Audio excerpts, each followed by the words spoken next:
हाँ, पजामा कुर्ता वाले।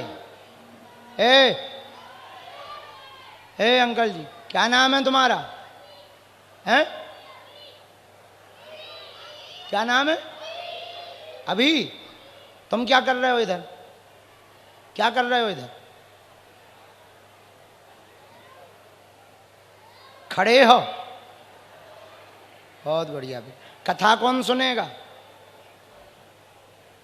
इधर आओ। ये तुम्हारा पजामा ढीला है क्या? पकड़ रहे हर बार। ऐसे आओ।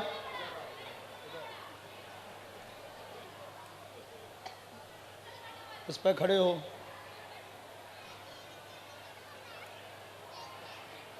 कहाँ के हो? सुपरी का।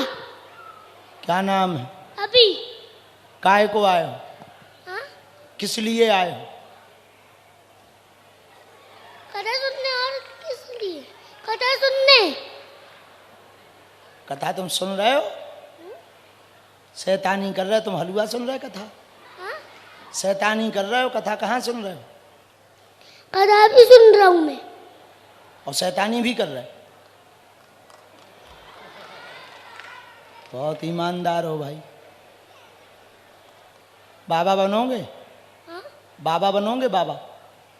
हाँ। कौन सा बाबा बनोगे? नागा बाबा बनोगे? किसके जैसा बनोगे? हाँ? क्या? अरे कैसे बाबा बनोगे? कौन सा बाबा बनोगे? ये नहीं पता मुझे। चलो खुश रहो। ये तुम पुस्तक लो। लो भाई, पढ़ना और खाना कम। 2 चम्मच खा के आया हूँ। है? 2 चम्मच खा के आया हूँ। 2 चम्मच खा के आया हूँ। 2 चम्मच बस? बहुत समझदार हो बेटा। हेलो, कोई इधर से उतारो मुझे। है? इधर से उतारो कोई मुझे। यहीं खड़े रहो, कोई नहीं उतारेगा। जब तक कथा ना हो जाए खड़े रहना।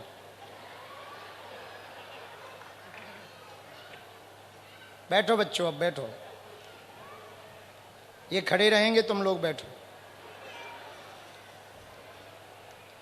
वृंदावन विहारी,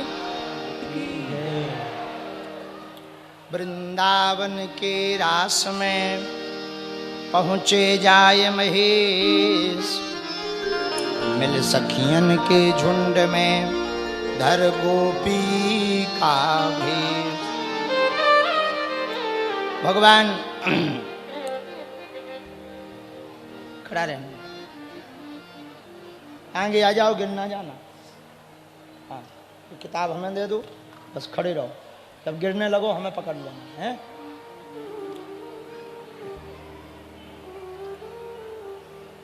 भगवान श्री वेदव्यास जी महाराज की यह अभूतपूर्व संहिता है। इस कृष्ण संहिता, श्रीमद् भागवत रूपी संहिता में जितनी लीलाएं भगवान ने की हैं वो केवल और केवल हम सब जीवों के उद्धार के लिए भगवान ने की है। प्रत्येक लीला में कोई ना कोई संदेश छिपा है। रासलीला का यदि संदेश उठाया जाए तो पहला संदेश तो यही है कि भगवान के अलावा कोई दूसरी ऐसी जगह नहीं है जहां समर्पित हुआ जा सके, केवल भगवान के चरण शरण। दूसरा संदेश यह छिपा कि गोपियों को अभिमान आया कि भगवान केवल हमारे हैं, तो भगवान गायब हो गए। सुनो एक बात, ध्यान पूर्वक सुनना।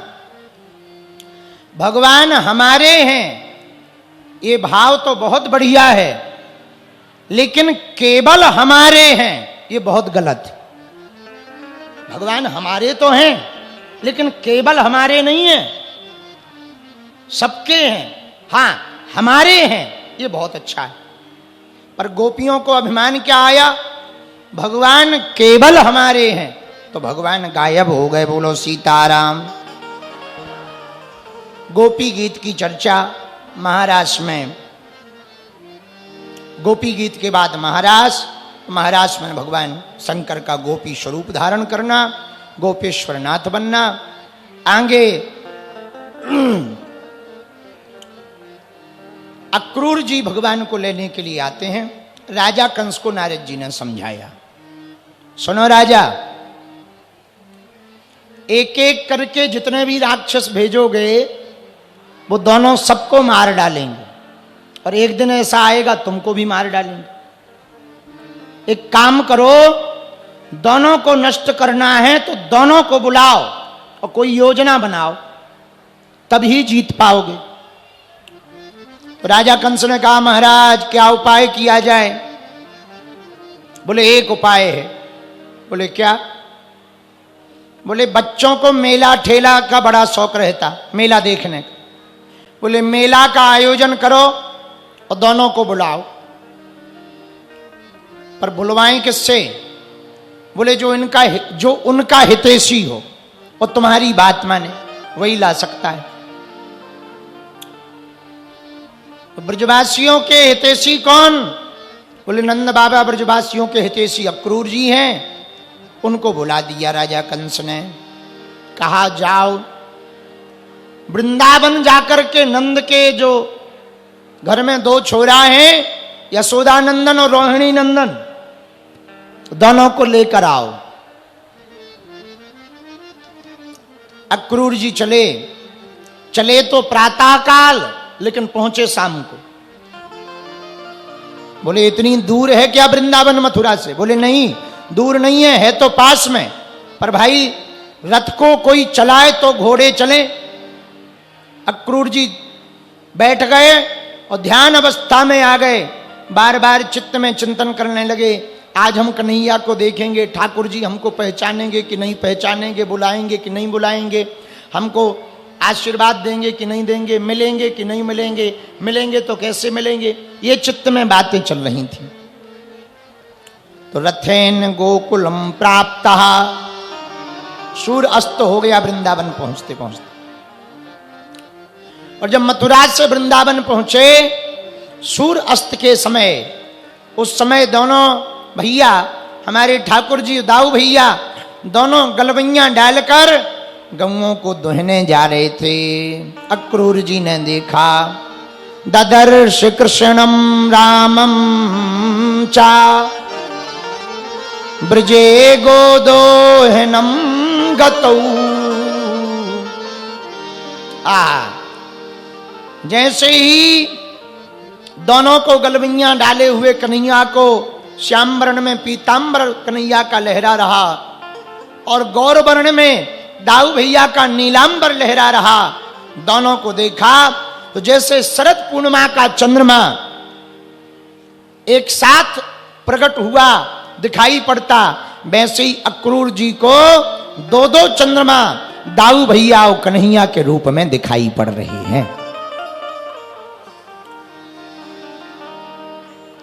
अक्रूर जी महाराज प्रभु की तरफ दौड़ पड़े और पाद पद्मों में जाकर के खूब लिपट गए, खूब रोए, भगवान छुड़ावे, पर ये छोड़े ना, भगवान के चरणों को पकड़ के रह गए।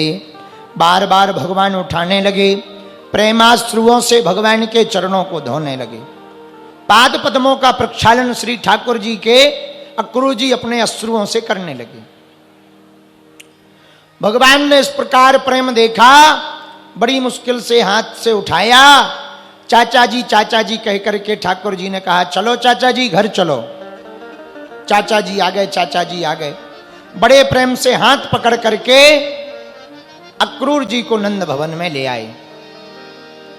नंद बाबा ने दौड़ करके अक्रूर जी से भेंट की। भगवान ने दिव्य आसन पर बैठाया। आसन पर बैठाकर भगवान ने पहले पूछा नहीं कि क्यों आए हो, पहले स्वागत किया। घर में कोई अतिथि आवे तो काम बाद में पूछना चाहिए, पहले चाय पानी को पूछना चाहिए। अब आजकल तो बड़ा फास्ट का जमाना आ गया है, अतिथि आए देर नहीं होती है, पूछते हैं कब जाओगे, काय को आए हो, क्यों आए हो, काय से आए हो। अरे भाई इतनी दूर से अपना घर छोड़कर कोई आया है तुम्हें बोझ पड़ रहा क्या? चाय पानी कराओ, स्वागत करो, बढ़िया। अतिथि देवो भवा, देव रूप में मान करके भोजन भजन को पूछो, बाद में इसके फिर काम पूछो। भगवान ने वही किया। पहले गौमाता का दर्शन कराया। गौमाता का दर्शन पहले अतिथियों को कराया जाता था। आजकल तो दरवाजे पर कुत्तों का दर्शन होता है। हाँ, पहले गौमाता का होता था, आजकल कुत्तों का होता है। भगवान ही बचाए आज के गृहस्थियों के घरों को। बोलो सीताराम। जोर से बोलो, और जोर से बोलो। इसके बाद नंद बाबा ने कुशल क्षेम पूछी। अब यदुवंशियों का हाल क्या पूछना। भगवान ने पूछा, चाचा जी क्यों आए हो? अक्रूर जी ने कहा, आपको लेने आए हैं। और ये बात ब्रज में ऐसी हवा की तरह खबर फैल गई कि प्रातः काल हम सबको छोड़ करके कन्हैया चले जाएंगे। सारे ब्रजवासी रोने लगे, ब्रजांगनाएं भी रोने लगी। भगवान छोड़कर चले जाएंगे। भागवत जी में यहां से भगवान का और गोपियों का, गोप ग्वालों का 100 साल का वियोग है। अब भगवान 100 साल बाद मिलेंगे कुरुक्षेत्र में। 100 साल तक ब्रजवासियों को भगवान अब मिलेंगे। गोपियों को पता लगा, गोपियां रोने लगी। प्रातः काल होते ही भगवान छोड़कर चले जाएंगे। मधुमंगल श्रीधामा पूरी रात रोते रहे। क्यों रो रहे? बोले इनके अलावा हमारा है कौन, और गोविंद ही चले जाएंगे तो हम किसको कन्हैया कन्हैया कहेंगे, किसके साथ खेलेंगे, कौन हमारी लाज बचाएगा। इतने शत्रु, इतने संकट आते हैं, ये कन्हैया तो थे जो बचाते थे। भैया कन्हैया कोई हमारा मित्र नहीं, प्राण है प्राण। यदि कन्हैया छोड़कर चले जाएंगे तो हम ब्रजवासियों के प्राण कैसे बचेंगे। सब ब्रजवासी रोने लगे। उतरना है, उतरना है, बैठ जाओ, दर्द होगा तुमको, नहीं तो यहीं व्यासपीठ पे ही बैठ जाओ, यहीं बैठ जाओ। सारे ब्रजवासी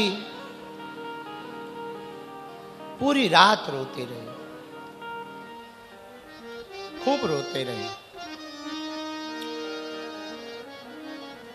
श्री किशोरी जी को पता लगा, राधा रानी को। श्री किशोरी जी आई यमुना के तट पर। आज अंतिम बार श्री राधा जी से ठाकुर जी मिलेंगे। यहां से 100 साल बाद मिल पाएंगे। अब यहां से भगवान की दूसरी लीला प्रारंभ हो जाएगी। किशोरी जी आज आई अपनी अष्ट सखियों के साथ। आज कुछ बोल नहीं रही, यमुना के तट पे आके खड़ी हो गई। भगवान पहुंच गए। राधिके सब ठीक तो है? किशोरी जी कुछ ना बोली, केवल आंखों में जल है, नैन भरे हुए हैं और भगवान की तरफ देख रही हैं। भगवान बोले क्या बात? राधा रानी आंखों ही आंखों में बोली, श्याम सुंदर, अब तो हम दोनों 100 साल बाद मिलेंगे। आज हमने सुना आप जा रहे हो। भगवान बोले हाँ जा रहे हो।